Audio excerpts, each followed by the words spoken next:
eu, quando eu estudei na França com o Marco Perronas, uns colegas, nos encontramos, seja lá, por vezes até em outros lugares e tal. O Christian é um globetrotter, ele viaja pelo mundo todo, já foi 9 vezes para a Rússia, 8 vezes. Oui, fois pour no Japão? Como? Oui, fois pour no Japão? 8 vezes para o Japão.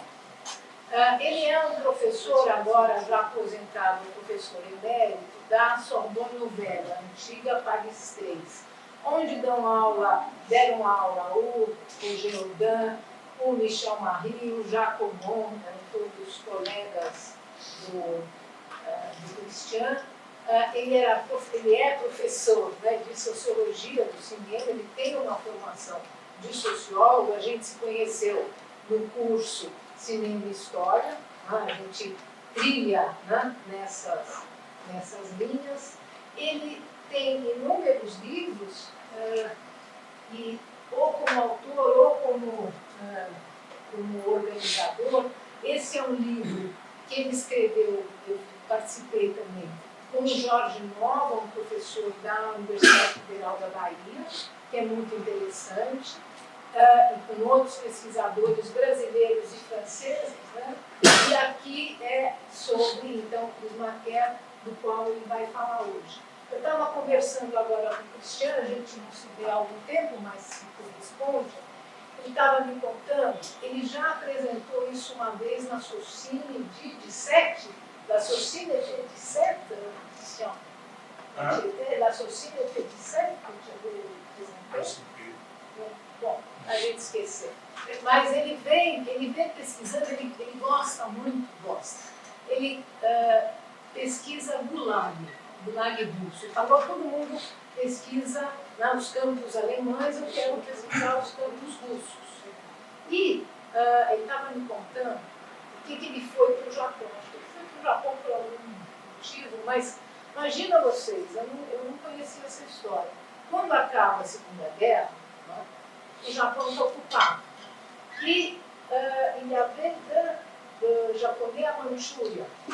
Esses japoneses que estavam na Manchúria são presos na Rússia e vão para campos de concentração. Eles vão rester 100 mil japoneses. E é uma história, né? E 10 anos après, eles vão só lembrar. Aí só há 10 anos depois eles voltam para o Japão, e evidentemente também aquela sociedade mudou, né? Aí são rejeitados no Japão. Então o Christian vai atrás desses materiais que também são difíceis, né? Dessas histórias que não são contadas. Aí ele encontra documentos ou filmes de ficção, reportagem. Isso é o que ele acha que tem feito mais. Tem um outro que é muito interessante, que também me interessa diretamente. Eu tenho um livro, até eu não trouxe, que é um livrão grandão, que é muito numa linha do que se está, para onde muitos estudos de cinema estão indo, que é justamente sobre o trabalho, né? Levantar condições de trabalho histórico, né? Do trabalho histórico das mulheres no trabalho, por exemplo. Então, é um livro que chama A Equipe no Trabalho, né? E tem um artigo do Christian muito interessante, justamente sobre, né, essa rebaixamento, né, da remuneração, essa uberização também, né, dos trabalhadores do cinema. E agora ele estava me contando uma coisa mais momentosa também na França, a questão do MeToo, que também está. E ele acha que é interessante que, bom, existe o MeToo, mas outros, né, outros cargos também, outras categorias também sofrem, né, discriminação, problemas, etc. É um pouco por onde ele anda navegando. Ele pesquisou muito também o Chris Marquet, né, então hoje ele vai apresentar isso. E eu vou ficar do lado dele, tá, para ele falando, e eu vou traduzir. Obrigado. Boa tarde.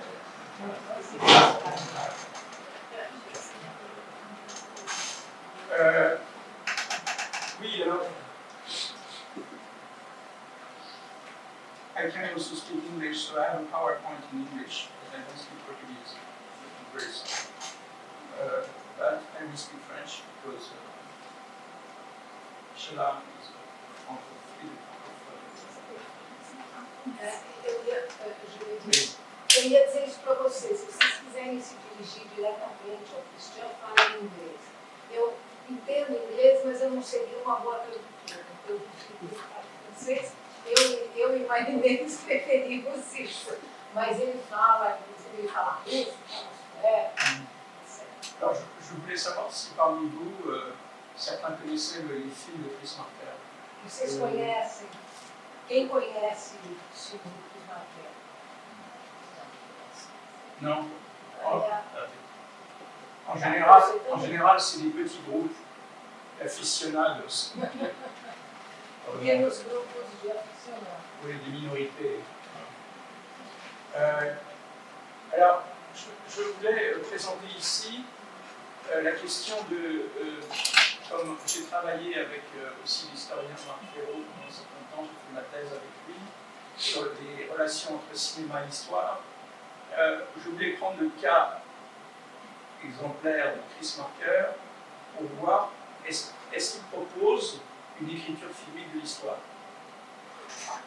Então, ele vai, eu estava dizendo, né, que quem conhece o Chris Marker em geral é uma minoria, né? Ele vai, então, apresentar o Chris Marker a partir daquilo que ele desenvolve há muito tempo, que vem do Marc Ferraud, né, da questão justamente do marketing. Não é só, né, eu expliquei um pouco, não é só a questão, digamos, do cinema e história, no primeiro momento, a questão não, no cinema, o cinema mostra a história, é uma escritura fílmica da história, ou seja, se ele é um diretor que tem uma escritura histórica própria. Voilà, alors j'avais justement publié cet ouvrage, Chris Marker, pionnier innovateur et innovateur. Ele publicou então esse livro, né, de Pionnier Chris innovateur. Marker, pioneiro e inovador. Parce qu'en fait, Chris Marker est un personnage très énigmatique. C'est un cinéaste fantôme. Ele é um personagem enigmático e cineasta fantasma. Il ne donnait jamais d'interview, Ele nunca dava entrevistas. très peu, et il refusait surtout qu'on donne une image publique de lui. Então, ele se recusava a ter, mostrar a sua cara, ter uma imagem pública. Pourtant, il a produit plus de 80 films à peu près, sous toute forme. No entanto, ele fez 80 filmes. Donc il a été un homme d'image. Foi homem de imagem. Mais ce qui me semble intéressant, c'est que c'était un cinéaste multimédia. E interessa porque ele é cineasta multimédia. Aujourd'hui, c'est assez commun de dire ça, puisque tout le monde vit dans les réseaux sociaux, l'interactivité, mais lui, il a commencé déjà dans les années 60. Isso hoje parece comum, porque todo mundo está nas redes sociais, mas ele começa a fazer o trabalho multimídia desde os anos 60. Oui. Donc cette question de l'interactivité filmique. A interatividade filmada. Alors, Chris Marker, c'est pas non plus son nom. Não é o seu nome. Son nom véritable, c'était Christian de Bouchainville. Christian é o nome dele, o nome verdadeiro. Il est né dans un quartier bourgeois de Paris, à Neuilly. Nasceu num bairro burguês de Paris, Neuilly. Et on dit même que sa grand-mère était russe, c'est pour ça qu'il s'est intéressé à la Russie. E a sua avó seria Mais russa. c'est peut-être une légende. Mas por isso ele se interessou pela Rússia, mas pode ser uma lenda.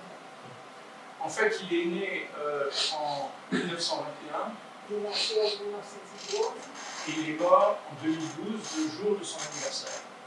e ele morreu em 2012, no dia do seu aniversário.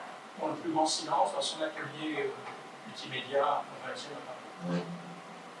dans son atelier multimédia à Paris. No seu ateliê multimídia em Paris.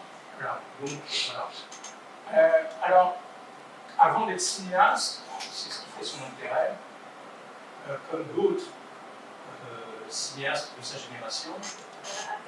Antes de ser cineasta, com outros da sua geração, Je pense à Eric Romer, par exemple. como Eric Romer, Il a voulu être romancier. Il a voulu ele être ia romancier. ser escritor. Donc en fait, Eric Romer comme Chris Marker sont des romanciers ratés. Ambos, Marquet e o Eric Romer, são escritores que não deram certo. Même s'ils ont chacun publié 2 romans. Mesmo, embora eles tenham publicado romances. Donc en fait, Chris Marker a pris un nom un peu américanisé à la fin de la guerre, parce qu'il a combattu dans la résistance à Strasbourg, dans l'armée américaine. Ele tomou nome Contre les nazis, americano ouais. no final da guerra. Dans l'armée américaine pour libérer la France. Porque ele participou como resistente no exército americano para liberar a França. D'où cette américanisation de son nom. Por isso ele americanizou o nome dele. Qui n'était pas trop américain du tout. Ele não era nada Donc, on l'a même critiqué parce que dans les années 40, il avait collaboré comme journaliste à un journal qui était plutôt favorable aux idées de l'extrême droite. Ele foi mesmo criticado que nos anos 40 ele trabalhou num jornal de extrema Il direita. faisait des critiques de films. Onde ele fazia a crítica de filmes. Il y a eu une polémique un peu là-dessus. Houve Ça, uma polêmica. c'était pas très intéressant. Et en fait, après la guerre, il a collaboré avec la revue Esprit, qui était la grande revue catholique des années 30 en France, nationaliste. Non, Bazin, je crois pas. Bom, ele colaborou na revista Esprit, depois da guerra, que era um jornal importante. Il y avait 2 revues importantes, il y avait les Temps modernes de Jean Cossat, et il y avait la revue Esprit d'Emmanuel Mounier, É a revista 2 Esprit, philosophes. do Manuel Mounier, filósofo. 2 revues rivales. Tão moderna do Sartre, que eram 2 revistas rivais. Donc la revue Les Temps modernes était plutôt sympathisant du marxisme et de l'Union soviétique, et la revue Esprit était antitotalitaire, de gauche mais antitotalitaire, catholique antitotalitaire. Esprit, antitotalitária católica, o Tom moderno mais à esquerda. Mais à esquerda não, mais marxista. Voilà. Et donc, il collabore à Esprit et il va devenir éditeur aux éditions du Seuil, qui sont éditions en Ele vai France. ser editor de uma grande editora francesa. Et il va diriger pendant plusieurs années une collection sur les voyages qui s'appelle Planète. Ele dirigiu uma coleção sobre viagens chamada Planeta, Ils font donc des livres sur différents pays du monde. sobre diferentes países do mundo. Donc, Chris Marker, comme Eric Romer, commence le cinéma très tard, après 40 ans. Ele começa tarde a fazer cinema, com mais de 40 anos. Voilà. Donc, il a derrière lui tout un passé littéraire, Ele tem atrás dele passado literário. ce qui explique les films dont je vais parler, qui sont sur un mode littéraire, sur un mode épistolaire, de lettres. Que explica o modo de escrever dele, dos filmes que ele fez, que são cartas. Donc ça c'est important parce que beaucoup de construction des films de Chris Marker sont sur ces modalités. Muitos filmes do Chris Marker são desse modelo epistolar, cartas. Donc il va être initié au cinéma comme assistant d'Alain Resnais Ele vai ser assistente do Alain Resnais, dans un film qui s'appelle Les statues meurent aussi, aquele filme das estátuas que morrem do Resnais, qui est un film contre le colonialisme français en Afrique do colonialismo francês na África, de 1952. de 52. Puis après il va travailler aussi avec Georges Ivens, ils vont faire à Valparaiso, le film à Valparaiso, au Chili, la ville de Chili, etc., etc. Et il ira ensuite en Chine, il va faire Dimanche à Pékin, Ele vai para a China fazer qui est un film sur la Chine des années sobre a 50. China nos anos Et 50. son premier vrai grand film s'appelle Lettres de Sibérie, Oui, e seu primeiro grande filme é 1958. 58. En fait, c'était un film de commande Foi filme encomendado par l'association Les Amis de l'URSS en France. pela Associação dos Amigos da União Soviética na França. Chris Marker n'était pas communiste, Ele não era comunista, mais il fait ce premier film avec l'idée déjà de mettre en avant la notion d'interactivité. e ele fez esse filme já pensando em colocar a ideia de interatividade nele. Ce film est assez incroyable parce que dans la commande, il s'agissait de montrer la promotion, sous forme d'un documentaire, des grandes réalisations de l'URSS en Sibérie. Filme se tratava de uma propaganda para ver as grandes realizações da União Soviética. Donc il a l'autorisation en 58, alors que c'est très difficile d'aller en URSS à cette époque. Ele tem autorização para ir à Rússia em 58, que era muito difícil naquele momento. Encore les camps dont je parlais où les Japonais étaient là-bas. Os campos eram ainda mais na Sibéria, né? Il va donc faire un film qui est totalement non conformiste. E vai fazer filme não conformista. Donc le film commence par cette idée, ça s'appelle donc Lettres de Sibérie comme une lettre. Ça s'adresse à quelqu'un qui est ailleurs et qui reçoit ces lettres. Filme é feito com uma carta de alguém que está longe e recebe essa carta. Et ça commence avec cette idée, je vous écris d'un pays venu d'ailleurs, entre le ciel et la terre. Eu escrevo a vocês, ele começa o filme, eu escrevo a vocês de uma terra que veio de longe, Qui est entre le ciel et la terre. que é então, uma terra longínqua que está entre o céu e a terra. C'est-à-dire, c'est immense, c'est comme le Brésil, la Sibérie, c'est l'immensité. É uma imensidade. Amazon, avec un climat plus froid, évidemment. Et dans ce film, il montre effectivement, il veut parler d'un pays qui n'est ni la Russie ni l'URSS. Ele quer falar de um país que não é nem a Rússia, nem a União Soviética. Mais qui renvoie à un pays aussi où vivaient des indigènes, Mas indigena, des nomades avant mas la um culture país onde sibérienne. ainda vivia, quer dizer, os siberianos, que seriam indígenas, né, as pessoas que moravam. Il va montrer par exemple des élevages de rennes, les animaux des rennes, A criação de renas, por exemplo, vai funcionar, et il va à chaque fois faire des jeux de mots sur le mot renne, vai parce qu'il va aussi photographier la station de métro Rennes, il y a une station de métro Rennes à Paris. ele vai fazer uma brincadeira. Ele faz uma brincadeira, vocês acham esse filme na internet assim? Carta Sibéria.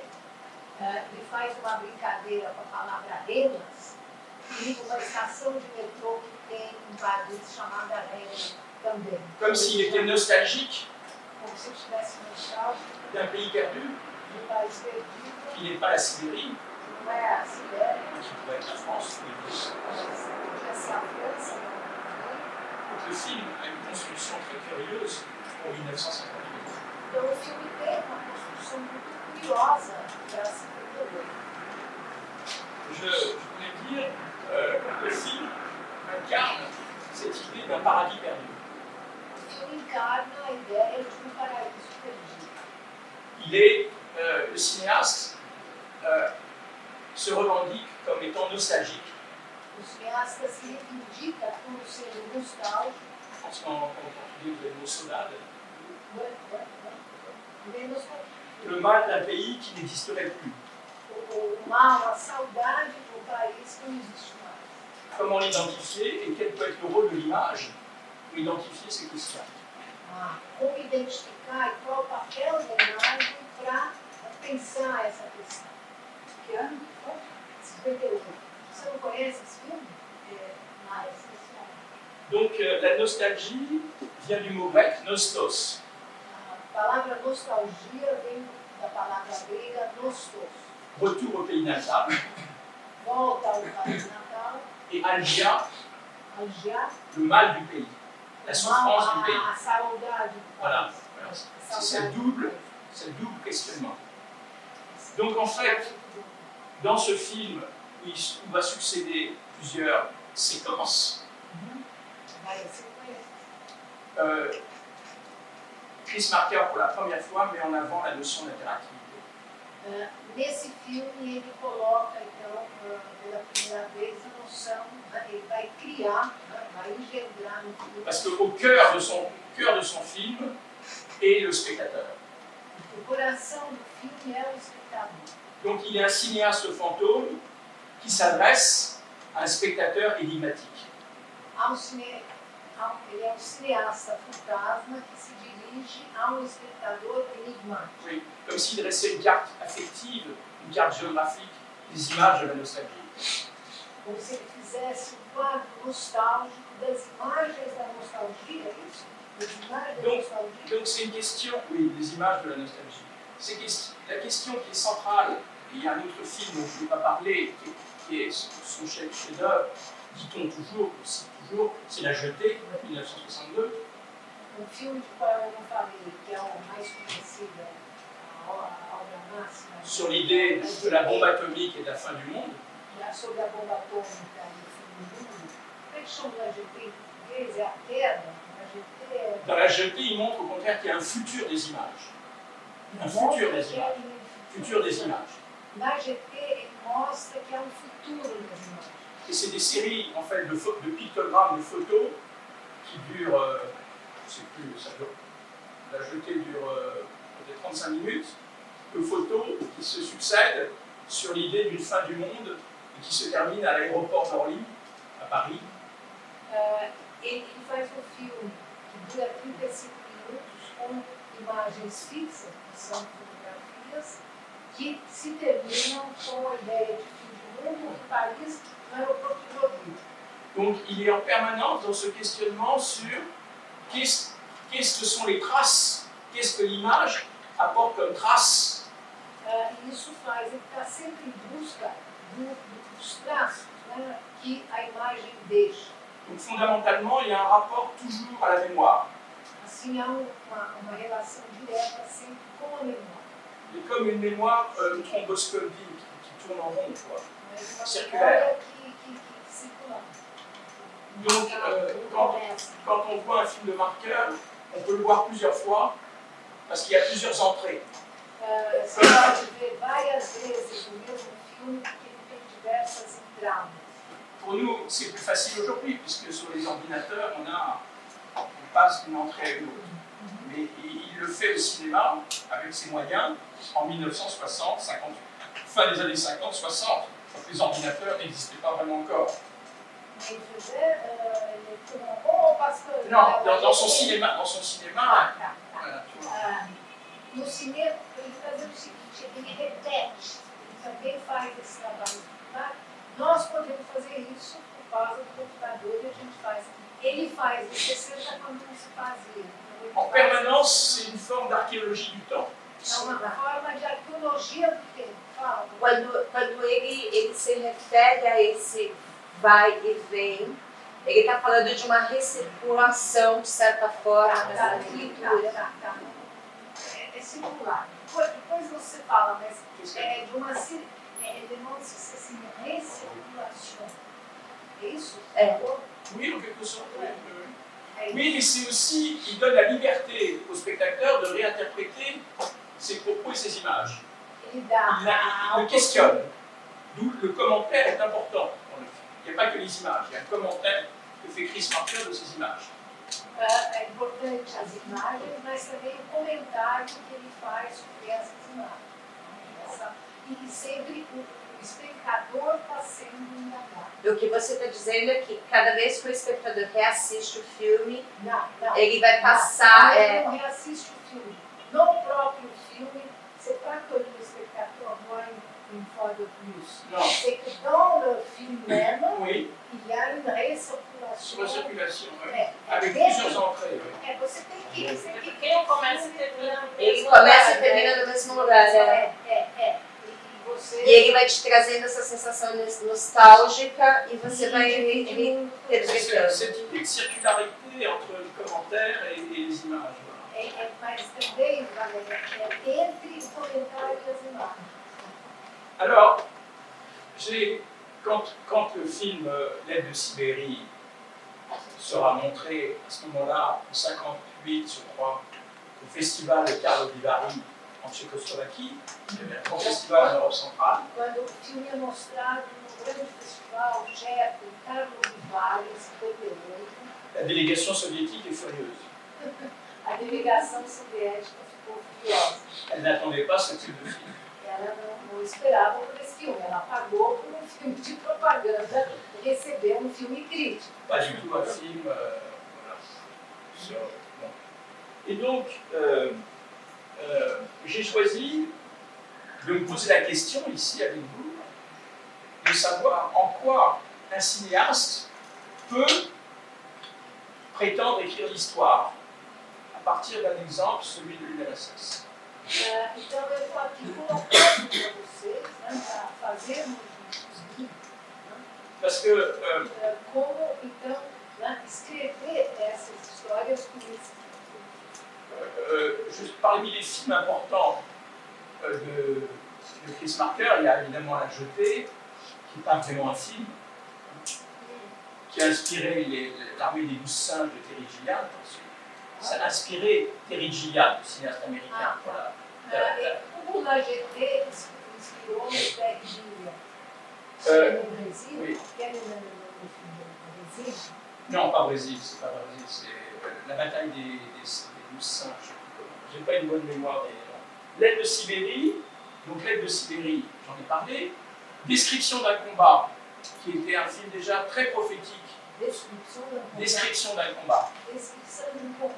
C'est un autre film.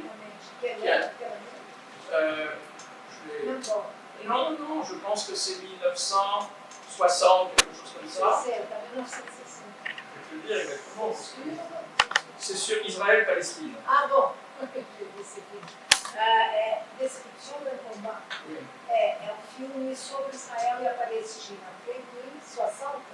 1960, attends, je vais te 60. dire. 1960, c'est ça.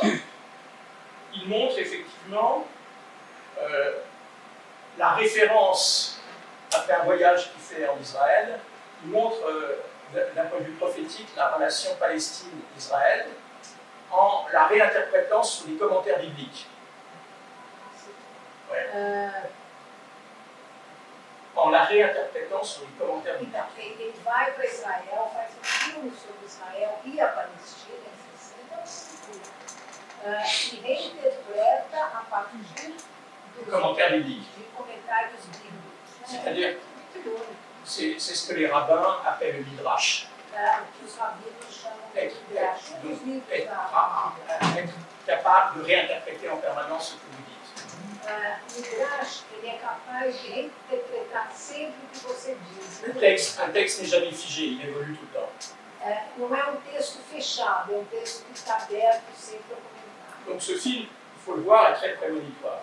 É Par rapport à muito premonitório. ce qu'on vit aujourd'hui dans ce A région du monde. gente acha, esse daí a gente acha muito. Donc il y a le tombeau d'Alexandre dont je vais parler plus longuement, parce que j'ai travaillé dessus. Oui, je l'ai là. Elegia de Alexandre. Je vous montre un extrait. Et puis enfin, Está trabalhando agora. il y a aussi un film très important sur l'écriture de l'histoire, c'est Level 5. Tem outro filme bem importante sobre esse tipo de história, que é o Devil Esse nome. En 1964, Chris Marker va au Japon, 64, ele vai para o Japão, il tombe plus ou moins amoureux d'une japonaise qui s'appelle Kumiko. ele fica apaixonado por uma japonesa chamada Kumiko, Pendant les Jeux Olympiques de Tokyo. durante os Jogos Olímpicos do Japão, Il fait un film autour d'elle. faz o filme sobre ela.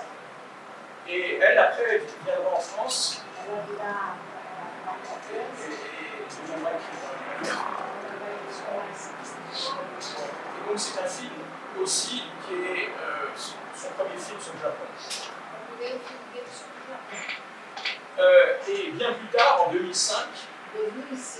Il va faire Level 5, Ah, ele vai fazer o Level 5. ouais, qui est un film qui porte sur la Bandiki indépendante, É uma ilha no sul do Japão, mas que sempre se reivindicou. qui a été plus ou moins colonisée par le Japon, Foi colonizada qui est entre Taïwan et le Japon. entre Taiwan e o Japão. À Okinawa, des centaines de milliers de gens se sont suicidés, japonais. Nossa, milhares de pessoas se suicidaram Pour ne pas se rendre aux Anglo-Américains. para não se render aos americanos. Donc ça a été une forme de folie collective. Uma forma de folia coletiva. Donc Então, Chris Marker va filmer la bataille d'Okinawa o Naquer vai filmar essa sous batalha forme d'un jeu vidéo moderne, na forma de jogo de game avec son actrice principale com a sua atriz principal, qui est devant l'ordinateur diante do et qui computador, commente les images du film. Qui commente les images. que começa as imagens do filme. Donc on a à la fois le Japon moderne et les images d'archives, un mélange entre le Japon moderne et les images d'archives, en permanence. Imagens novas, né, de imagens de arquivo do Japão e do Japão antigo. Donc, et c'est aussi sous forme de lettres, E também na forma de uma carta, qui s'adressent à ceux qui peuvent ou pas les comprendre. e se interessa a quem puder compreender. Donc c'est une modalité intéressante d'écriture de l'histoire par le cinéma. É um modo de escrita interessante, então, de escrever a história. Diferente. Parce qu'à la fois il utilise à la fois sa grande connaissance, parce qu'il a une grande connaissance philosophique et littéraire du Japon, Ele conhece muito bem a filosofia, a história do Japão, então et son expérience de voyageur aussi au Japon. sua experiência de viajante, Et c'est pareil pour l'URSS et la Russie, como para a Rússia, parce qu'il connaissait très bien la Russie et ele l'URSS. conhecia bem, Et j'ai oublié de dire aussi que pendant les années 70, Chris Marker a été un cinéaste plutôt politiquement engagé, assez radical. ele esqueceu de dizer que nos anos 70 ele foi um cineasta bastante radical, militante. Il va être producteur de films. Vai ser produtor de filmes.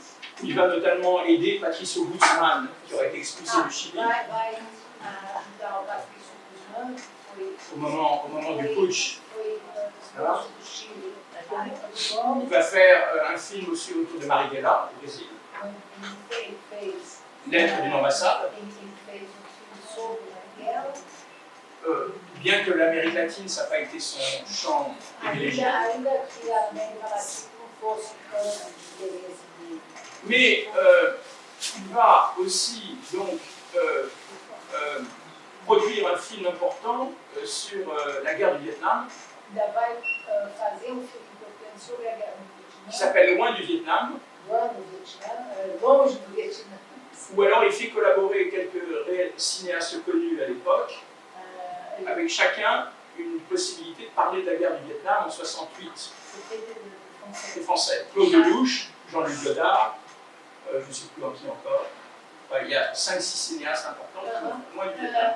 Ele promoveu, né, filme chamado Longe do Vietnã, onde o Marquer organizou e participaram Godard e outros cineastas. Donc où il trouve des documents d'archives extrêmement intéressants, Que é de 68, onde se encontra então documentos de arquivo muito interessantes. notamment celui d'un pilote américain de B-52, Sobretudo de um piloto americano de um B-52 qui bombarde donc des villages vietnamiens. que bombardeia a vila, né, Et le commentaire est sous forme d'un jeu vidéo. E o comentário é em forma de game. Donc voilà, c'est quand même bon. Donc il a eu des engagements. Ensuite, quand il y aura les mouvements radicaux en France des années 68-70, Chris Marker va former des ouvriers dans l'est de la France, à Besançon, dans des groupes qui s'appellent Miet Viet Kinh. Então, durante o período revolucionário, né, que a França teve a partir de 68, 70, ele vai formar um grupo de Former les ouvriers à utiliser les caméras et les éduquer. pour faire des images sur les usines en grève. Ah, para fazer, ele vai formar com operários um grupo chamado Medequim, que é um russo, para fazer filmes sobre as greves que os operários À estavam mon avis, c'est pas ce qu'il a fait de plus intéressant. Não é o mais interessante, segundo o professor. Il faut dire que Jean-Luc Godard faisait la même chose avec un groupe qui s'appelait Vertov, Ziga Vertov. O Godard estava fazendo a mesma coisa no momento num grupo criado pelo Godard chamado Ziga Vertov. Godard était devenu pro-chinois, Na época la chinoise en 66. ficou pró-China, tem coisas dele também. Mais il y a toujours eu une rivalité entre eux deux. E havia uma rivalidade entre os dois. Godard, lui, donnait des interviews partout, était très narcissique et tout, alors que Chris Marker ne souhaitait jamais. O Godard dava entrevista para todo mundo, estava com a cara em todo lugar, e o Marquer não. Donc je vais prendre ici comme exemple un des films qui s'appelle Le tombeau d'Alexandre. Eu vou dar como exemplo para vocês, então, esse filme, que é, em português, chama-se Elegia de Qui a Alexandre, été produit en 1993 que foi produzido em 96 par la BBC, pela notamment, BBC, qui s'appelle en anglais The Last Bolshevik, le dernier em bolchevique. inglês chama o último bolchevique. J'ai oublié aussi de noter un film important parce qu'on en parle souvent, c'est Sans Soleil, Sunless, Sim, outro filme importante, eu esqueci de dizer, que se fala muito dele, é Sans Soleil, Sem Sol. où Chris Marker compare le développement de Guinée-Bissau avec le développement du Japon. Onde ele compara o desenvolvimento da Guiné-Bissau com o desenvolvimento do Japão. Comment peut-on vivre en même temps dans un monde aussi inégalitaire entre le monde très technologisé du Japon et le monde dans le développement de l'Afrique? Como é que se pode viver em mundos tão desiguais, né, entre a Guiné-Bissau e o Japão? Mais je vais revenir effectivement au tombeau d'Alexandre parce que finalement, Chris Marker aura fait très peu de films sur. Enfin, il aura fait 3 films quand même sur la Russie, l'URSS, et Ele, de Sibérie, ele vai então falar sobre isso. 1958. Puis, il va faire Tombeau d'Alexandre, 1993. E ele então vai falar, ele já fez 3 films. Ele fez 3 filmes sobre Et le dernier, c'est sur Tarkovsky, Andrei Tarkovsky. Tá bom? Il a fait un film. Ele fez um último filme. Il était devenu ami à Tarkovsky. Tarkovsky s'est réfugié en France en 1986. Il a été persécuté par le régime soviétique, donc il est arrivé en France. Ele faz um filme sobre o Tarkovsky. Nos anos 80, o Tarkovsky vai para a França como refugiado e eles ficam aqui. Donc il fait un film d'hommage à Tarkovsky, qu'il a connu, Ele faz um filme de homenagem ao Tarkovsky, où effectivement se rejoue cette question des lettres à un cinéaste qui ne peut pas lui répondre, parce qu'il est mort. já tinha morrido e de novo é uma carta, mas é uma carta de um cineasta que não pode responder. Et c'est le même principe dans le tombeau d'Alexandre. Que é o mesmo princípio do Elegia de Alexandre. Qual que é o nome do filme de homenagem? Ele chama, como se chama o nome? The Last Bolshevik. Nas Bolshevik. A Elegia de Alexandre tem da videofilme. Não, Tem DVD. a homenagem ao Tarkovsky. Do Tarkovsky. Je sais pas, excusez-moi, je suis un très mauvais professeur parce que j'ai pas de mémoire du tout. Je parle des cinéastes qui ont la mémoire, mais moi j'ai pas de mémoire. Je suis Alzheimer. Não, ele dá todo O filme que ele comentou, o Tombeau de Alexandre, é Elegia Alexandre, é o Alexandre Medvedkin, que é o sobrenome cujo grupo que ele montou na França, ele nomeou o grupo com esse nome, né, desse cineasta. Alors, ce Tarkovsky, oui, il a fait aussi Joli Mai en 62, qui était un film important. Alors, En Marche. Jolinet vai ser esse aquela guerra, vai para a França, o povo. Le fond de l'air est rouge, j'ai oublié d'en parler aussi. C'est un film de 4 heures sur les mouvements radicaux dans le monde.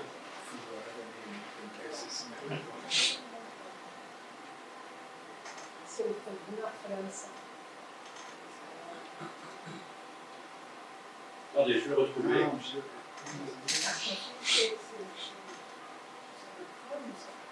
Oui, un peu à la fin. Não tem problema, depois eu Depois a gente Um dia na vida de Andrei. One day in the life of Andrei Agassi. Ah, você achou? Et la vie d'André Tarkovsky, c'est ça? Ah, oui. Que ela tá falando? One day. Une fois dans la vie. Dois. 2000. Dia na vida, então? Um dia na vida de Deus Andrei Agassi. Mais il fera la même chose avec Akira Kurosawa. Vai fazer a mesma Il va coisa. faire un film aussi en sobre- hommage à Akira Kurosawa qu'il a connu au Japon. Et il revient sur l'histoire du Japon au travers de la figure d'un cinéaste. Ele fala, então, ele fez também em forma de carta, uma homenagem ao Bismarck, e ele dessa forma também falou do Japão. Vous savez, donc, son parcours et son travail est assez extraordinaire d'une certaine manière, parce qu'il est extrêmement riche, partant dans des directions très importantes et extrêmement pertinent. Mais ce que je voulais montrer, oui, pardon. Acho que vocês estão entendendo também, né? Está falando dessa obra que é extraordinária e ele está querendo nos falar justamente desses vários caminhos que os filmes Ouais. abrem. Oui, parce qu'il aura pu faire des films de 4 heures comme le font les Raies Rouges. Ele fez filmes de 4 horas como Il va passer plusieurs années pour le faire d'ailleurs. passou muitos anos para fazer um filme sobre movimentos revolucionários na França e a influência da China. Et puis, il pourra, à la fin de sa vie, il a fait des films très courts qui duraient 3 minutes Ah, e no sur la vie final- d'une souris. E no final da vida, ele fez filmes muito curtos, de 3 minutos, por exemplo, sobre a vida de um rato. Donc en fait, chez Chris Marker, on retrouve aussi, je parle de la souris, mais on retrouve aussi, c'est pour ça qu'il y avait cette couverture le chat, chez Chris Marker, il y a ce qu'on appelle un bestiaire.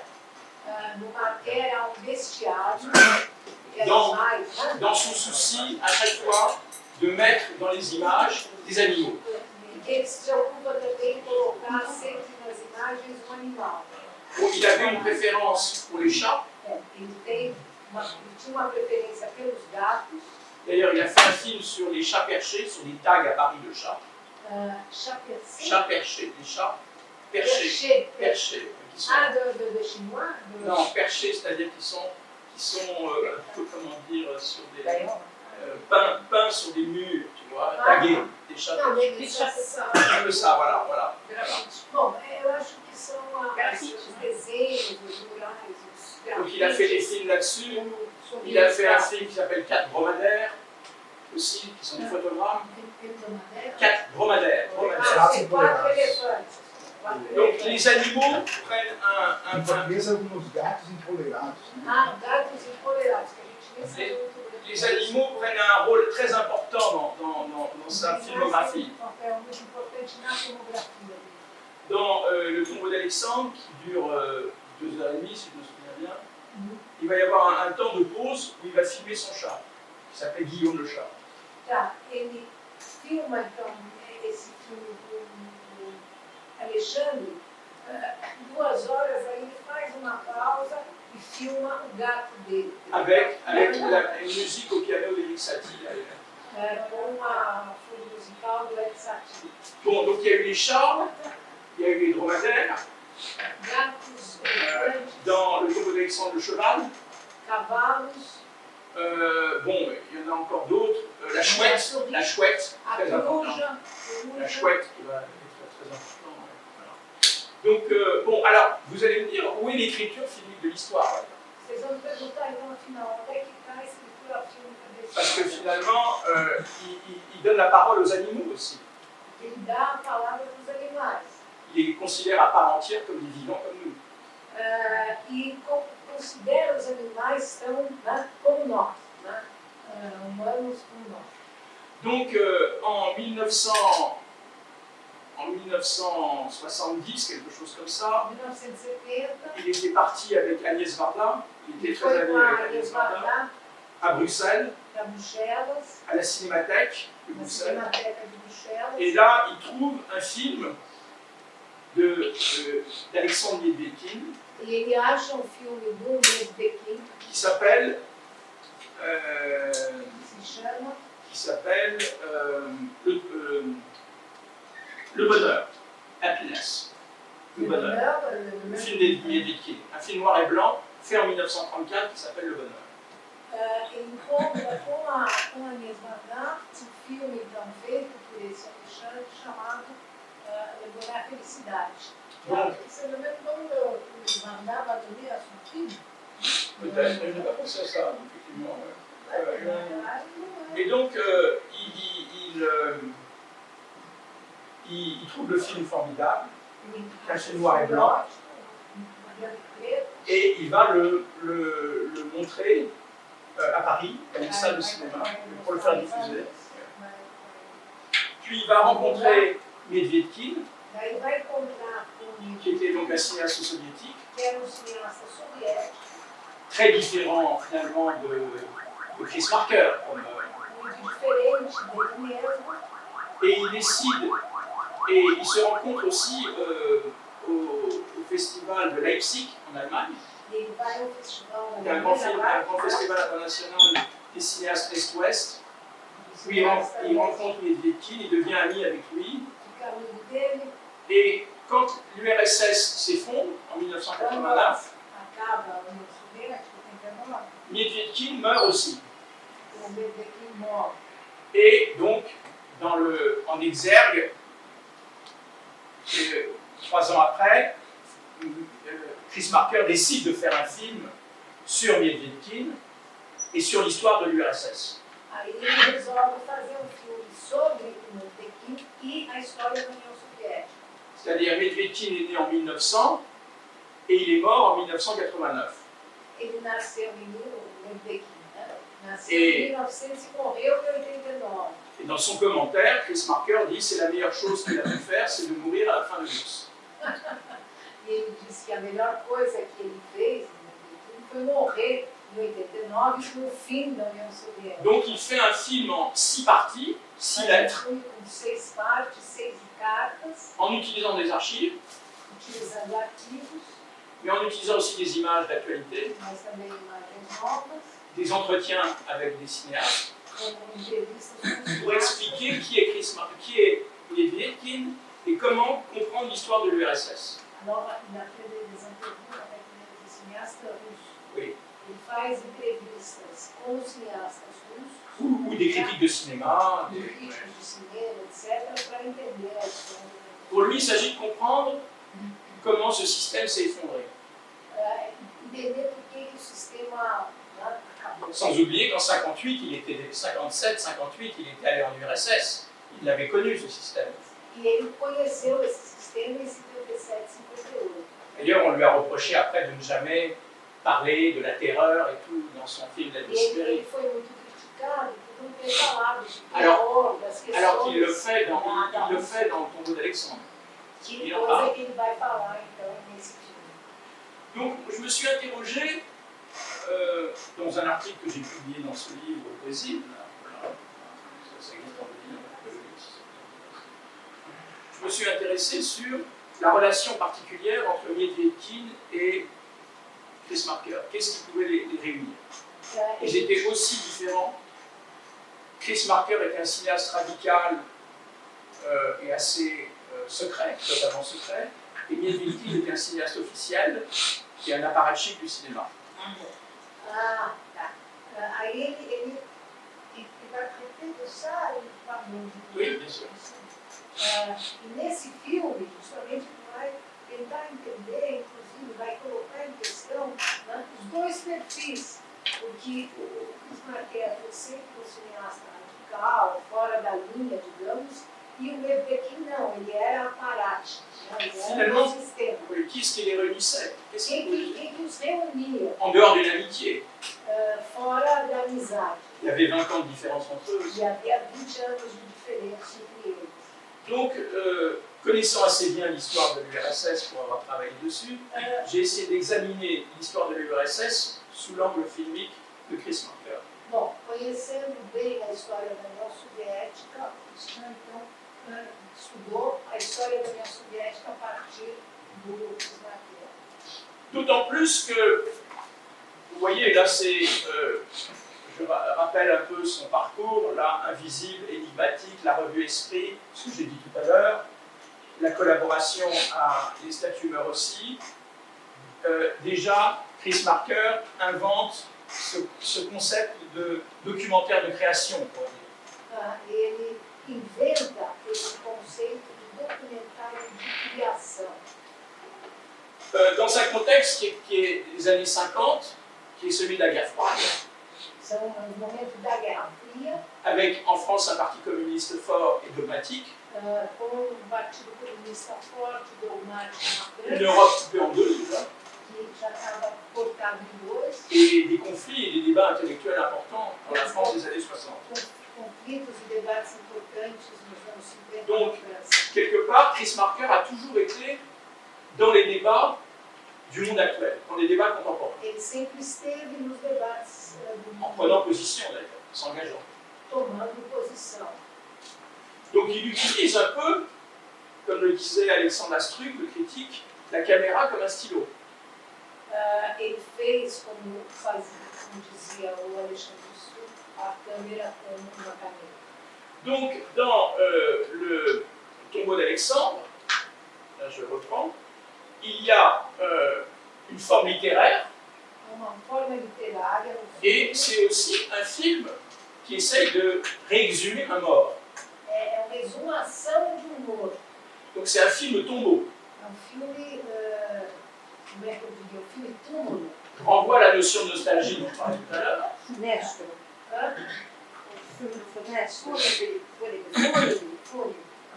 Je renvoie à la notion de nostalgie dont je parlais tout E à aí l'heure. eu repenso, né, chamo a noção de nostalgia. Et le film commence sur une citation de George Steiner, le philosophe suisse. O filme começa com essa citação de George Steiner. Ce n'est pas le passé qui nous domine, mais les images du passé.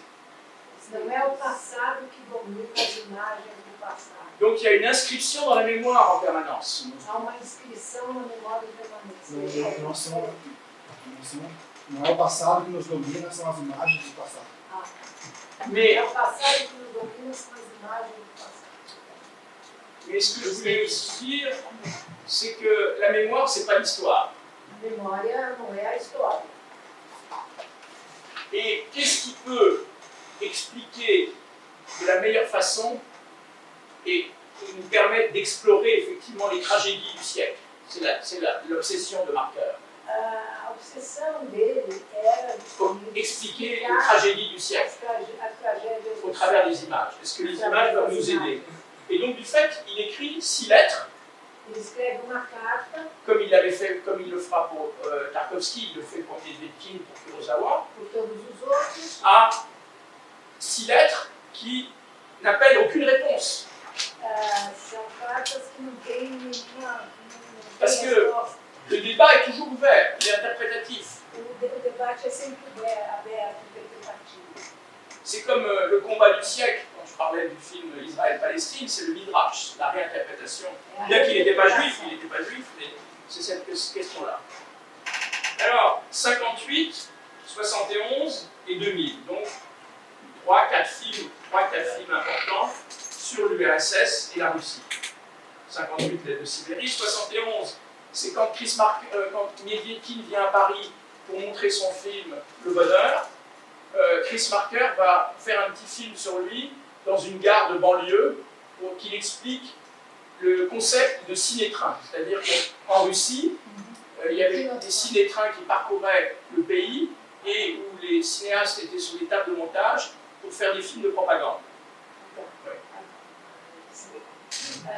Em 71, o Nedvedkin vai para Paris mostrar, ele estava mostrando a felicidade, então ele é convidado, vai para Paris e o Marker vai fazer um filme sobre ele.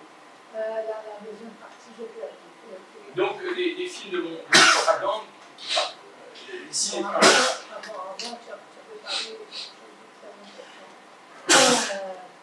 alguém lembra? Ciné-train. Já estou batendo Pardon. Ah, C'est bien ce que j'ai dit. eu tinha falei da concepção. Ah, não. Então, porque é sobre. Agora eu peguei. Durante no começo da Revolução, nos anos 20, Donc, les filles de France étaient aux enfants, n'est-ce pas? Alors, Tu parles de alors, Pinochet. oui, c'est là qu'il y a un malentendu. Ah.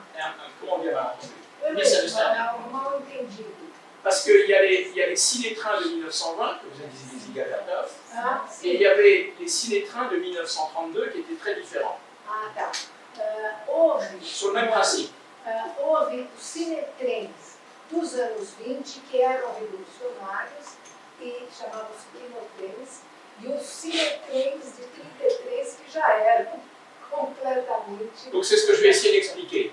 É o que ele vai tentar explicar. Dans ce travail sur l'histoire et du rôle des trains, mais pas que ça. Est-ce que vous avez des questions peut-être? Je parle fort. Non, si vous avez des questions. Que foi? Vous avez des questions? A gente está falando como é que é esse cinema trem. Como É, é que você funciona. como é o cinema? Cinema trem.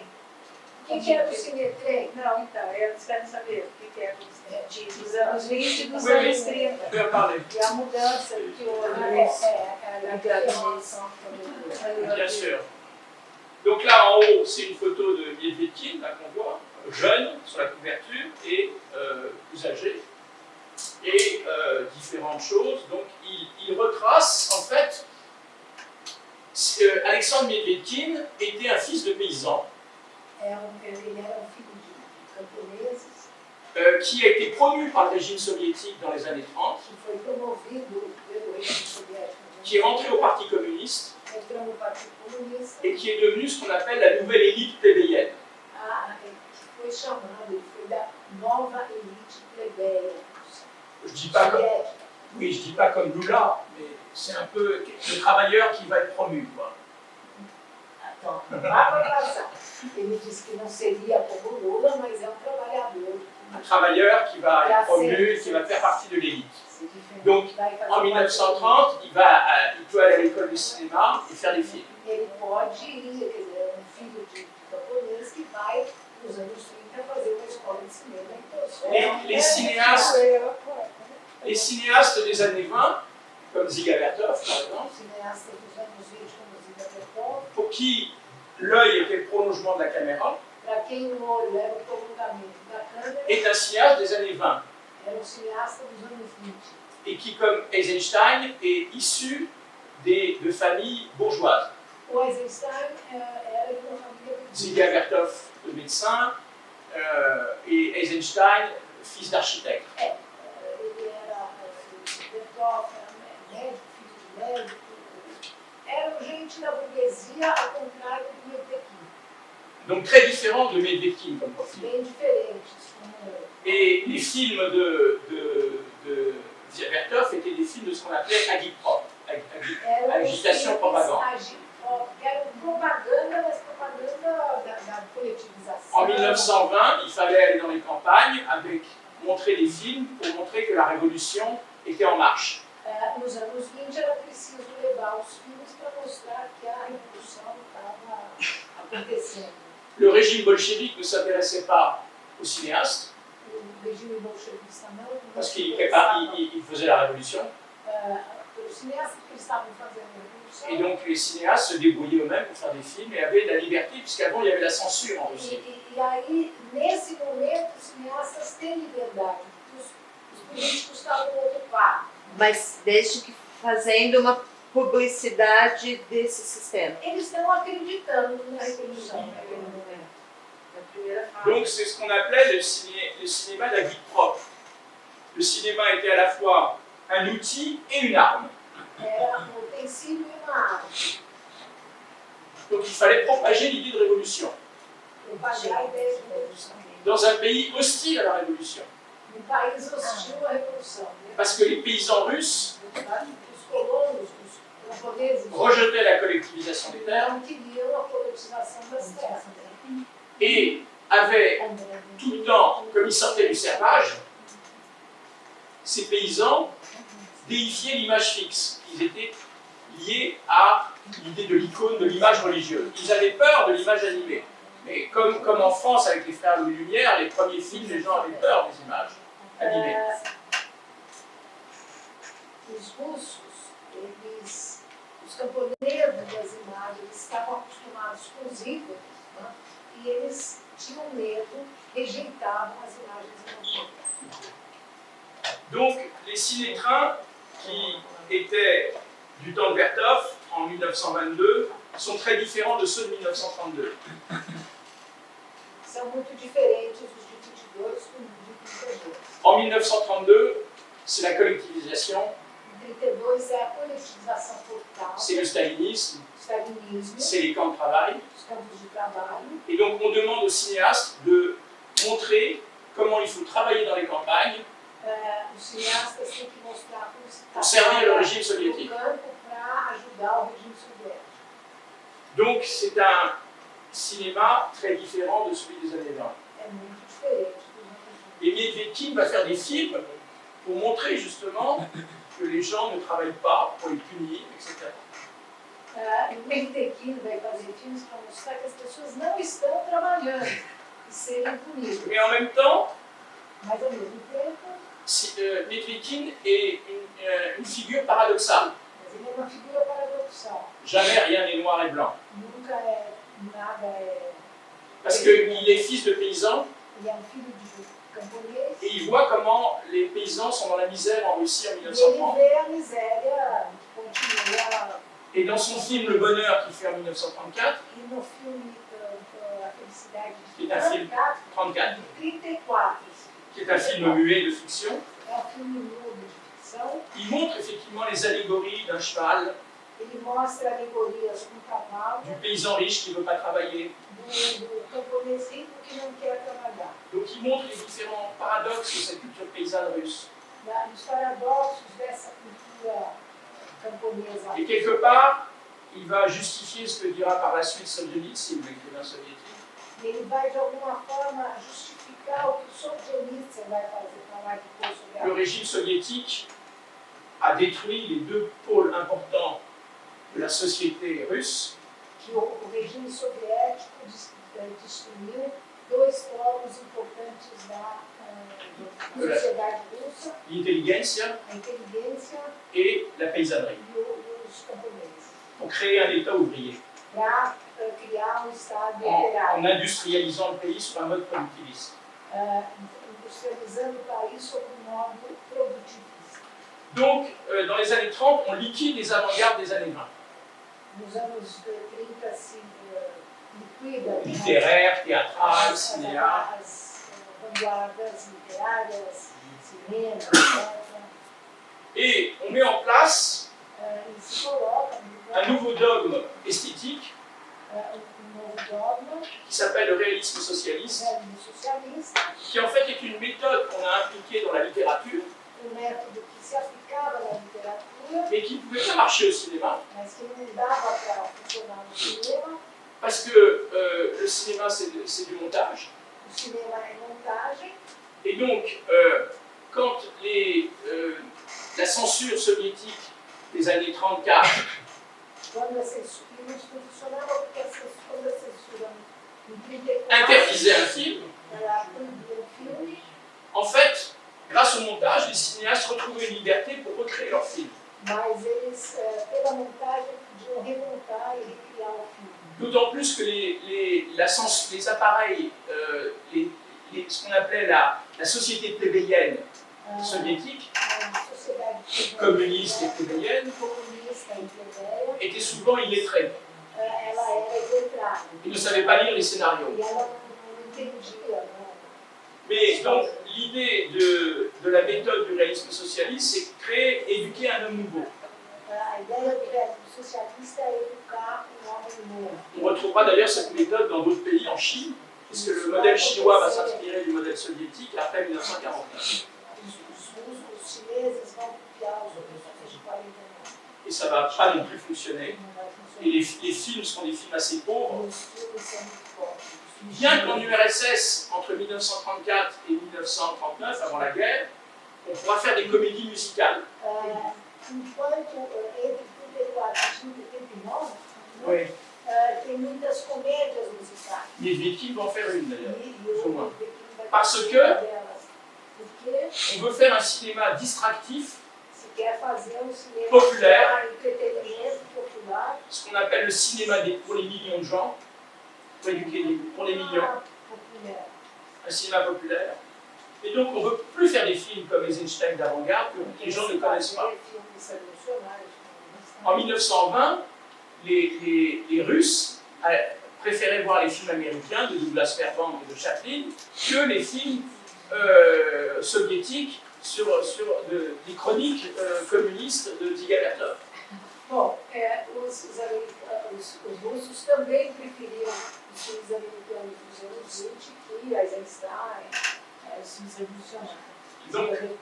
Donc Staline va mettre en place un apparatchik du cinéma, Boris Choumiatsky. Boris Choumiatsky va le nommer pour impliquer une politique nouvelle du cinéma. Esse senhor aqui, esse Boris, ele vai ser então um novo delegado aí para o cinema. Et finalement, il va l'exécuter en 1938. Il finira dans un camp. Ah, mas ele vai ser executado. Mais il sera chargé de mettre en place le réalisme socialiste, qui sera un échec. Ele vai botar, ele vai fazer o sucesso. Donc comment une esthétique d'une nouvelle norme ne marche pas? Por que ela não funciona? Donc on a un cinéma stalinien en 1934, Tá, um cinema stalinista, et d'une certaine manière, oui, ce que disait Staline, camarade, la vie est devenue meilleure, la vie est devenue plus heureuse. a vida se tornou melhor, a vida é mais feliz. Et donc quelque part, Chris Marker ne comprend, est dans un malentendu avec Medvedkin, parce qu'il confond le cinéma d'agit-prop des trains de 1920 avec celui des années 30. Qui confond? Chris Marker, Chris Marker. Oui. Dans sa relecture de l'histoire, je dirais, dans sa relecture de l'histoire russe, dans sa relecture de l'histoire soviétique, Chris Marker est un peu décalé par rapport à la fonction des trains d'agit-prop, par rapport à la notion d'agit-prop. Il est décalé. Il est décalé, si tu veux. Oui, mais tu veux dire ça à propos De son écriture de l'histoire, ouais. Chris Marker ne comprend pas, non? Oui, il confond les statuts du cinéma d'agit-prop des années 30 avec celui des années 20. Ele confunde esse cinema dos anos 20 com o cinema dos anos 30, o Chris Marker. En accordant un rôle prépondérant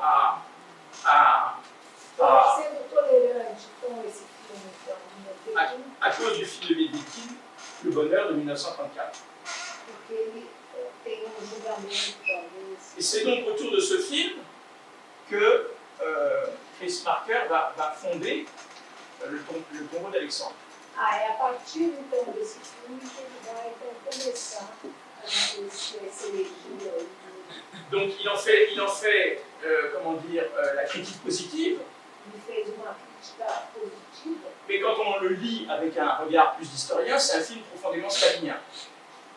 lá, do Boné. Ouais. Esse é um filme que parece crítico, mas ele é profundamente stalinista. Voilà, donc le cinéma est un organisateur collectif, Le cinéma est un organisateur collectif du point de vue de Medvedkin. sim. Então, Il organise collectivement la vie des gens. o cinema na Rússia organiza a vida, ou procura, evidentemente, né? Quer organizar a vida das pessoas, a coletividade.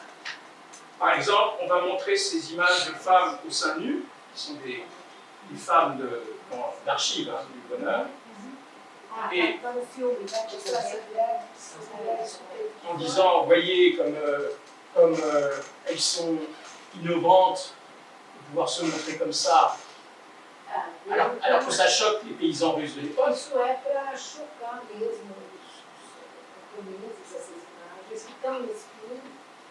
Et donc, ça pose des problèmes de ne pas avoir de lecture critique de ça. Il n'y a pas de lecture critique de ces questions. Medvedkin, na verdade.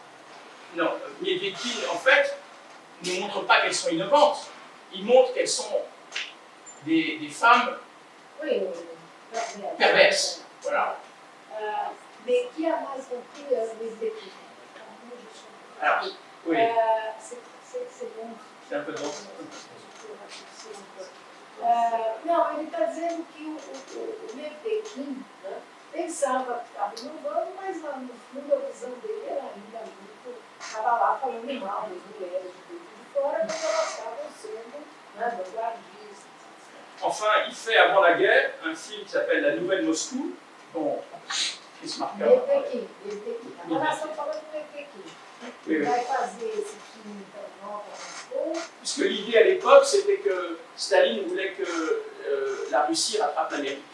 Ele queria que a Rússia, o Stalin queria que a Rússia alcançasse. Et donc Medvedkin, qui avait un sens de l'humour, fait un film assez humoristique sur cette question. O Mepequim tinha um sentido cômico, vai fazendo uma comédia sobre. Puis ensuite, donc ça c'est l'autre partie de ce qui se passe en France, après les années 68, où Chris Marker va former des groupes d'ouvriers en reprenant cette idée de ciné-train, d'éducation par l'image pour les ouvriers. Dans le sens que comprenait les films de train como Oui, como voilà. cerebral. Voilà. E aí ele está falando um pouco dessa embrulhada do Chris Marker, porque ele pensa, ele vai dar um nome de Mepequim para esse grupo que ele vai criar revolucionário, né? Pensando no Mepequim como sendo um revolucionário, só que o Mepequim não era. Aller, O grupo devia ser. ouais. Donc c'est aller devant du peuple. É ir para frente do povo. Et donc je trouve que le travail de Chris Marker est en permanence en déséquilibre entre les questions d'histoire et de mémoire. Seus filmes estão sempre em desequilíbrio entre a história e a memória. Donc là, simplement, je fais une référence parce que Svetlana Boym était ma cousine. Que Svetlana Boym, essa ma cousine qui est morte d'un cancer, qui était professeure à Harvard, il y a 10 ans. Et je viens de traduire son livre qui s'appelle The Future of Nostalgia. essa senhora Svetlana prima do Christian, e ele traduziu esse filme, esse livro, da nostalgia, Je pense que le livre a été traduit déjà dans 12 langues et ça serait important qu'il soit traduit en portugais. Donc c'est à propos du rapport entre Nostos et Aldia, la nostalgie. Mais à la fois dans le cinéma, mais plutôt dans la littérature. Et la question de l'exil. Qu'est-ce que c'est que l'exil?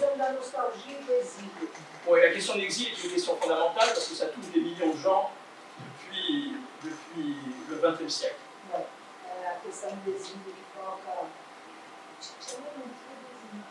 Voilà, c'est fini. Obrigado. Si, ben justement, et je voudrais vous montrer la première partie du tombeau d'Alexandre. Donc, si vous avez des questions, peut-être en attendant, on va installer. Essa frase é fantástica. Então responde.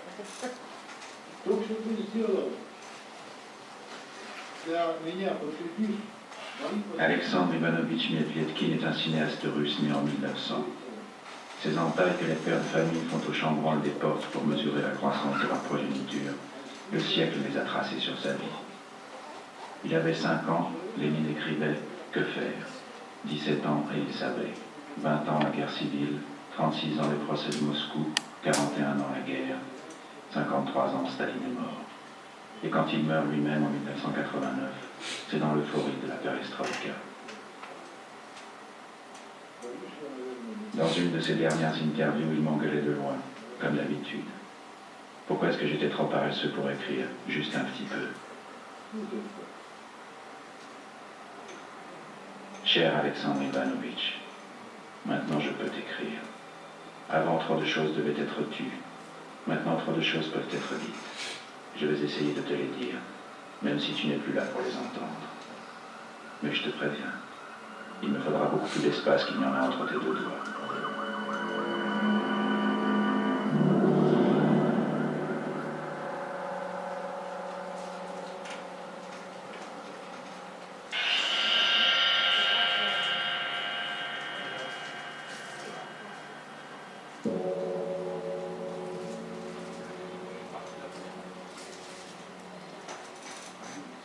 Cette photographie du prince Yusupov a été prise en 1900, l'année de ta naissance. Pourquoi pas le jour de ta naissance? Ça donnerait un bon départ à une histoire où le miracle est simplement une forme un peu plus attentive du quotidien. Un jour, tu feras des films. Un jour, il tuerait Rasputin. Vous étiez contemporains et vous étiez compatriotes. À part ça, vous viviez dans deux mondes plus éloignés l'un de l'autre que la Terre et la planète Mars.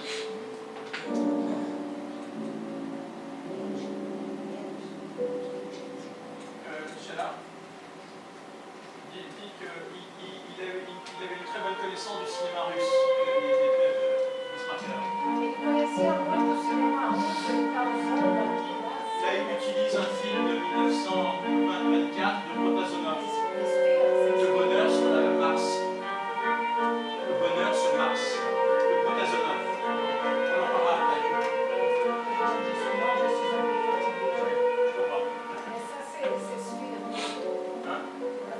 Tu avais 13 ans, et les Romanov fêtaient leur tricentenaire. Quel film n'a pas montré cette procession des dignitaires?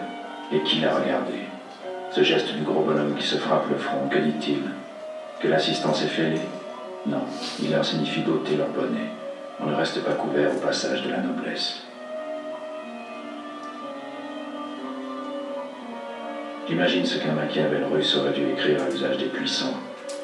Dominer, exploiter, éventuellement massacrer. N'humilier jamais.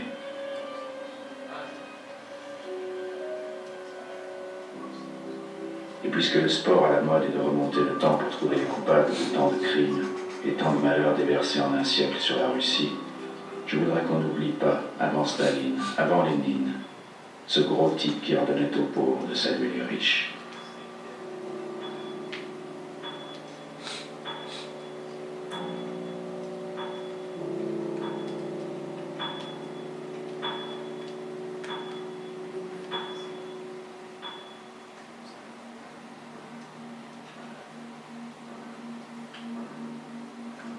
Ces dignitaires-là, tu ne les avais pas ratés dans ton plus beau film, le plus drôle, Le Bonheur. Ils débarquaient tous lorsque ton héros Knir, ne pouvant plus supporter sa vie de paysan couvert de dettes, voulait se suicider. C'était le scandale. Noblesse, église, armée, tout le monde se rassemblait autour d'une phrase dont tu ne pouvais pas savoir comment elle résonnerait un demi-siècle plus tard. Si le paysan meurt, qui nourrira la Russie?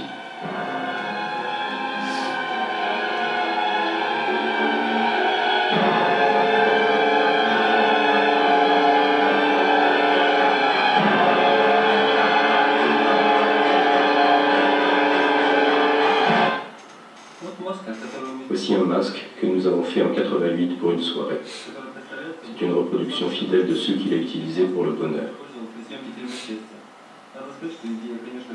Le genre d'idée que seul les Vietkin pouvaient avoir.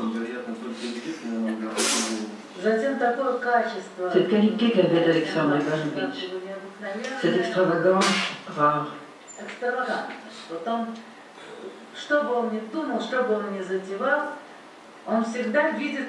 Quoi qu'il entreprenne, il voyait toujours les choses sous un autre angle que nous.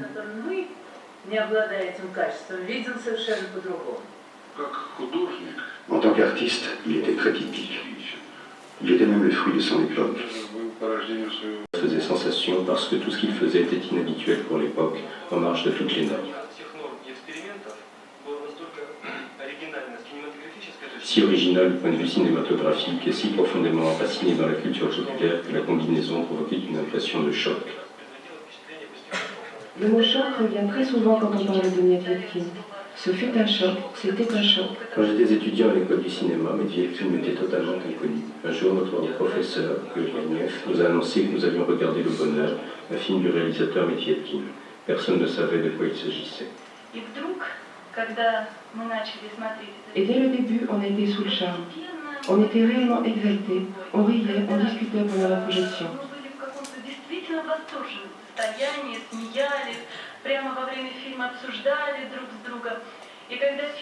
À la fin du film, nous étions tous bouleversés par ce que nous venions de voir.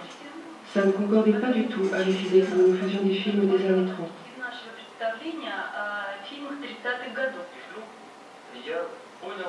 Après une ou deux bobines, j'ai compris que ma conscience refusait tout ça, que tout se mélangeait, se retournait. C'était très étrange.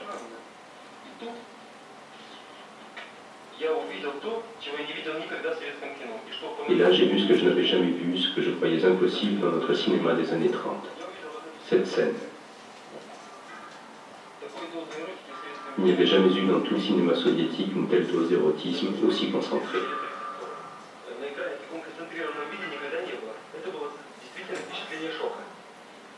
En une minute, j'ai compris que j'aimais ce film.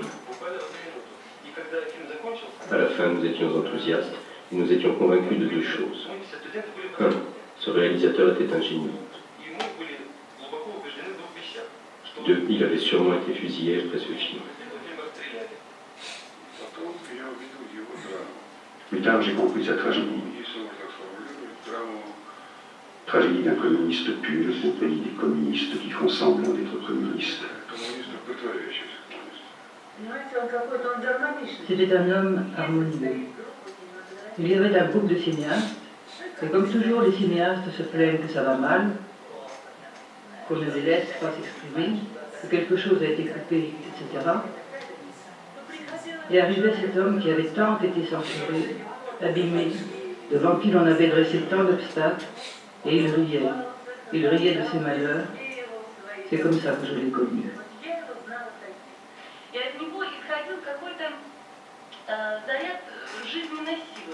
Il émanait de lui un tel flux de force vitale qu'après avoir discuté avec lui, dans la rue, je me sentais des petites ailes.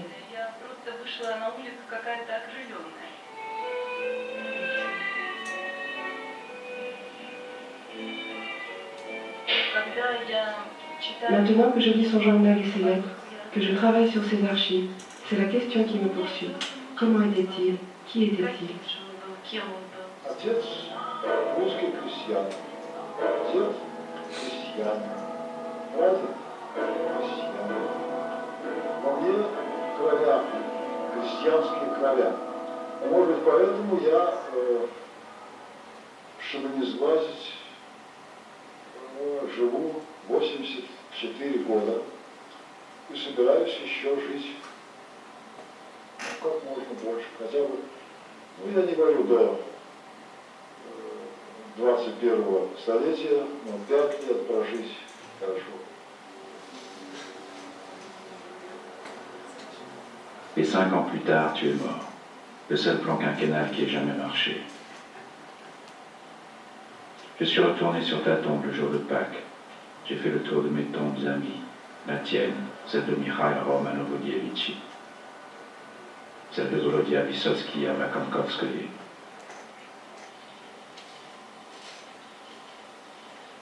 Et quand, en titubant un peu dans la boue du dégel, j'ai trouvé dans mon viseur un soldat tsariste qui ressemblait à tes masques, j'ai cru que j'avais forcé sur la vodka qu'on partage ce jour-là, autour des tombes.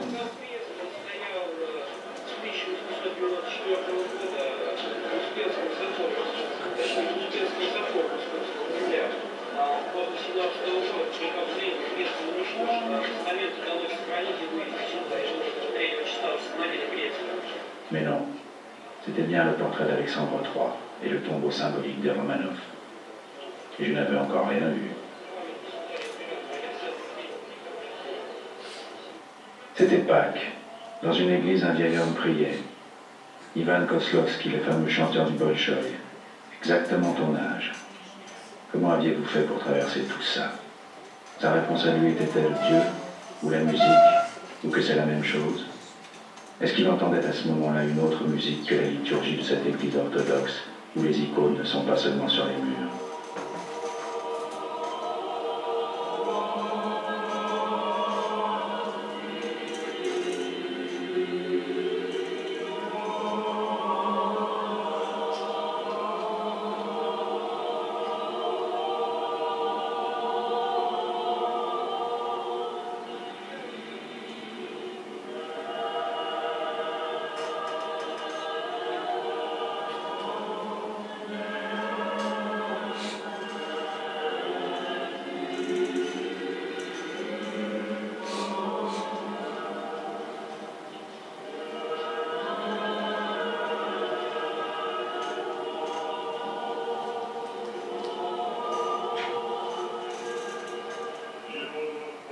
Cette année-là, la grande affaire à Moscou était de se demander jusqu'où le métropolite Pithirim avait collaboré avec le KGB. Pas si, mais jusqu'où. Comme un personnage d'Orson Welles, comme Kane ou Macbeth. Jusqu'où peut-on faire un bout de chemin avec le mal?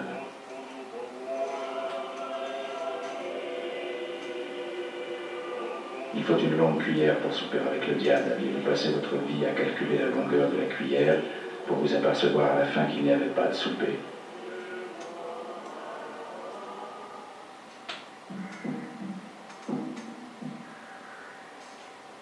Il faut dire que dans le bonheur, ta vision du clergé était moins dialectique.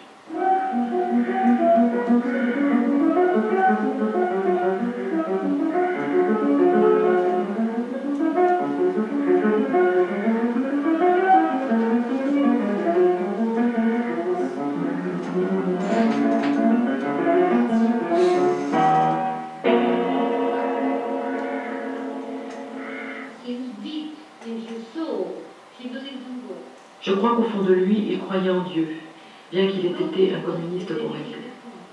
Il connaissait toutes les prières qu'il avait apprises dans son enfance, et un jour, il me les a répétées. Il les savait toutes par cœur. On racontait cette histoire. Un jour, tu visitais un village dont le pope était mort, et tu avais bluffé tout le monde en récitant impeccablement les prières.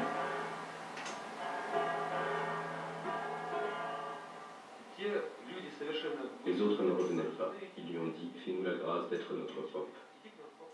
Et lui « Mais je suis communiste. » Et les autres « On te pardonne ». Je dois dire qu'il était très content. Eu queria aproveitar esse ponto, mas focar mais na ideia da escrita, e não exatamente na história ou na memória. Me parece que as coisas estão interligadas, né? Por exemplo... Espera um pouquinho, Jânio, você quer saber sobre... Você vai falar da escrita? Eu quero falar sobre esse termo escrita da história, não exatamente da história, mas a ideia da escrita. Essa preocupação é avec l'écriture, pas exactement de l'histoire. E aí, pensando numa espécie de mecanismo de escrita do Chris Marker, que se aproxima, de certa forma, da escrita também fílmica do Godard, por exemplo. É uma pergunta? Não, é uma parte, ainda vou chegar lá. Tá. Um mecanismo de escrita, a partir das imagens... de Marker préparer Godard. Pas du tout, non. Non, pas du tout. Pas du tout. Bom, continua. E a minha pergunta, sim, a minha pergunta é em relação à D'abord, ideia... je réponds. D'abord parce que Godard a aussi fait beaucoup de films de fiction. Penso sobretudo em história do cinema, penso sobretudo em história do cinema, por exemplo. Tem um mecanismo de constelação, de imagens, depoimentos, pinturas, filosofia. Mais il y a un moment dans le film, on n'a pas réussi à arriver jusque-là, Chris Marker interpelle Godard à propos d'un livre qui a été écrit par un historien britannique, Richard Taylor, qui a écrit sur le cinéma soviétique, qui est assez connu. En 85, il a écrit un livre. Et Chris Marker demande, n'est-ce pas Jean-Luc? Qui est c'est un peu initié pour le critiquer, quoi. Pour critiquer Jean-Luc Godard. Para criticar o Godard. E aí sim a minha pergunta, que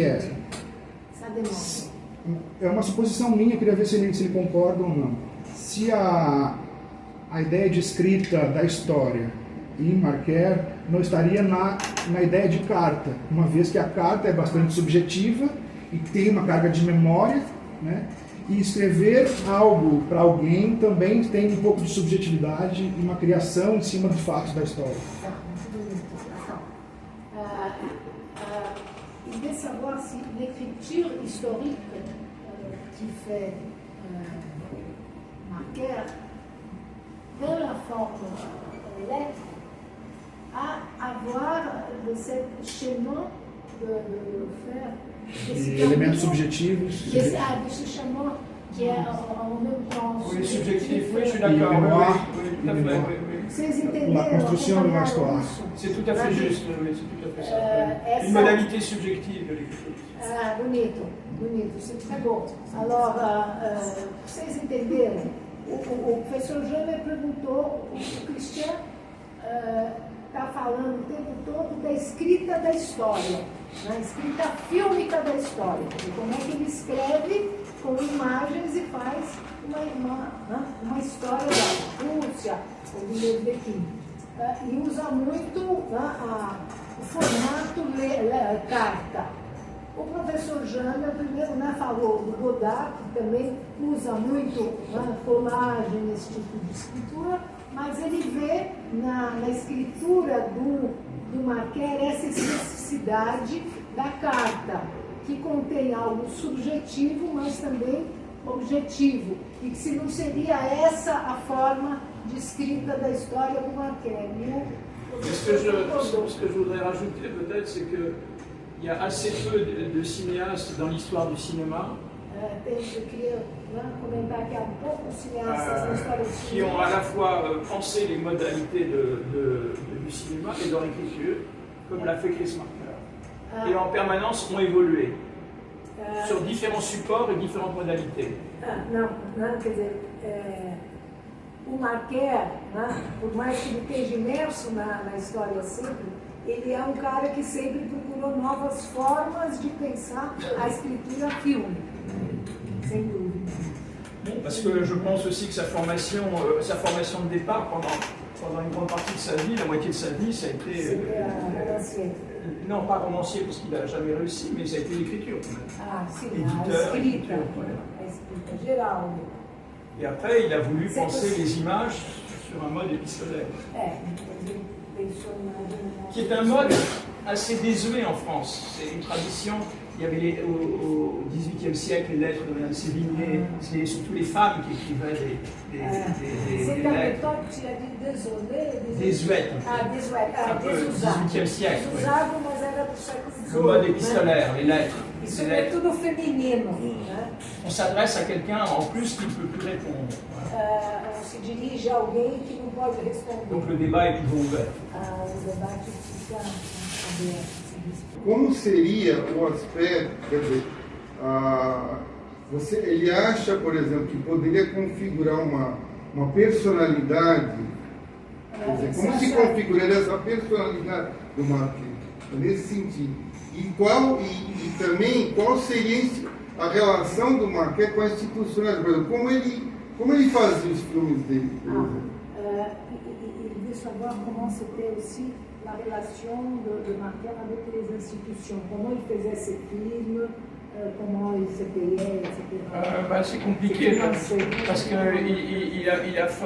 a formé des coopératives pour les films. Notamment, il y a même une thèse qui a été écrite en France là-dessus. Donc une production artisanale. C'est quand même un cinéma d'auteur.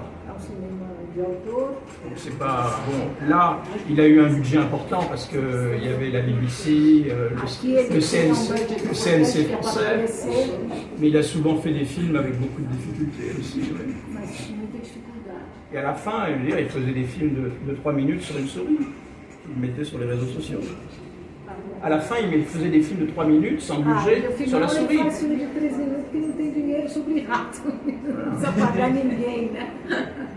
On a fait des films qui duraient 4-5 heures.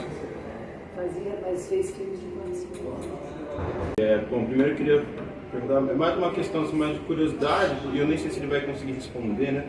Porque a primeira pergunta é: o Le Fond de la Rouge, ele tem dois cortes, né? Um em 74 e um em 93, né? Rouge, il y a deux parties différentes dans des corps différents. Um em 74 e um em 93, né? O de 74 ele meio que tá meio perdido. 74, né? 74, 70, 74, 76, se eu não me engano, né? Ou, não sei se é 74, 77, eu não estou lembrado agora. 87, tá? Não, é nos 70 ainda, né? E aí tem um de 93, né? Que é pós o fim do Bloco Socialista. E après la fin Bloco Socialista? 93, né? O primeiro Oui, corte. et je pense. Aí eu queria saber de primeiro, porque assim, né, pensando nessa questão da nostalgia, né, ou seja, é um filme que está em dois momentos, né? É um filme que está no calor do momento. A nostalgia de moments différents. É basicamente um filme que está no bojo, né, ainda com a efervescência revolucionária, né? Que inclusive aqui a revolução na Nicarágua, né? A revolução da Nicarágua, a revolução que inclusive o Bismarck foi bastante solidário, né? E logo em seguida o mesmo filme, um novo corte 93, já com o fim de toda a experiência socialista, né? Aí eu queria entender assim, como esses dois filmes, esse mesmo filme, nesses dois momentos, né, onde estão as rupturas, né? Porque eu nunca vi a versão... Onde estão as rupturas? Porque eu não vi esse segundo filme. Eu vi uma tese eu vi ele, inclusive, o DVD. O DVD que tem é de 93, é a Forte 93. Também a versão do Condelaire. Oui, il y a plusieurs versions. Parce qu'il veut savoir comment il a fait les rapports. Il a raison de dire qu'après les années 80, notamment ce film, il y a effectivement une désillusion chez Marker par rapport à toutes les grandes idéologies qui, soi-disant, ont façonné le monde et qui ont généré des catastrophes politiques. Donc, c'est pour ça qu'il fait Sans Soleil d'ailleurs.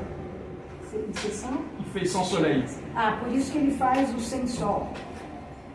Et il est en rupture totale avec tout ce qu'il a pu faire avant. Ele está em ruptura total com o que ele fez Donc antes. il arrive en permanence à innover. Ele fica inovando.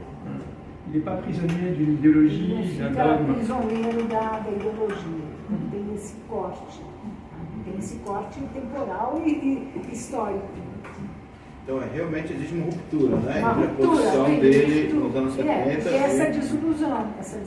Merci d'avoir passé une après-midi à m'écouter. Ele está agradecendo por passar uma tarde. Ele vem de uma grande viagem aqui pelo sul da América, pela América do Sul, mas aqui do Sul, Chile, Argentina, veio aqui um pouco do Brasil e fez questão, me ofereceu essa aula, então ele está agradecendo. Je suis toujours content de venir au Brésil. Ele fica sempre contente de vir ao Brasil, embora ele tenha sentido também que as coisas pioraram desde a última vez que ele veio, mas Savanino. Muito obrigada.